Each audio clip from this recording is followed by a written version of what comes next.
Imagine you are walking from your living room to your kitchen, but as you enter the other room, you simultaneously cross a national border.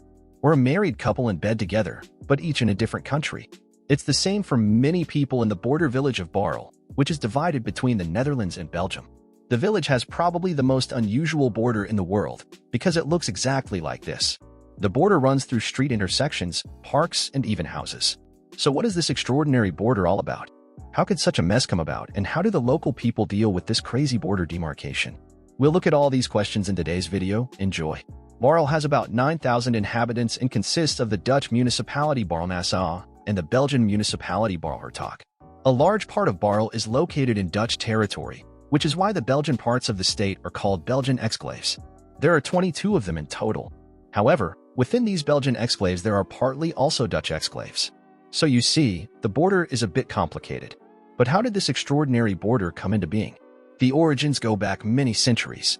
Two hostile nobles fought over the village as early as the 12th century, and since neither could prevail, the village was divided.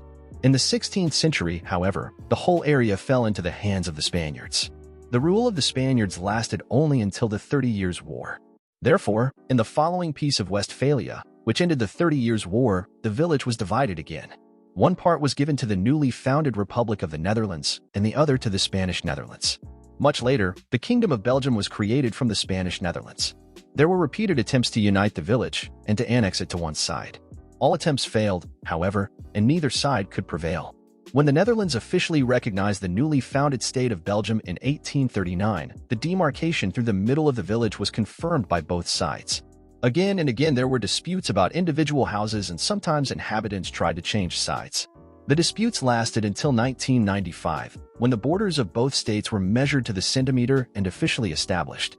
And that is how this highly unusual border came into being. However, since the border was often incomprehensible even to long-established residents, the administration decided to visualize the borders everywhere. This is what it looks like. However, the border is usually completely arbitrary. In addition, everything in Baarle exists twice.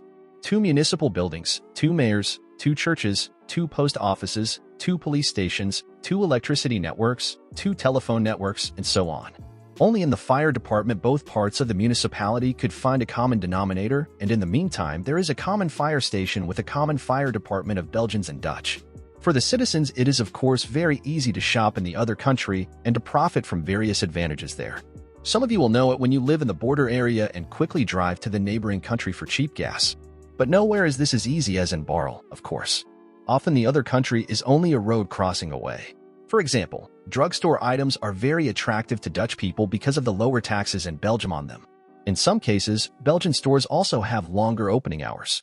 And during the pandemic, completely different rules sometimes applied within the village. Other countries, other laws. In the meantime, however, most of the inhabitants on both sides have come to terms with the special border demarcations, and the village has also become a tourist magnet. There is no place in the world where you can cross the borders between 2 states so often in such a short time.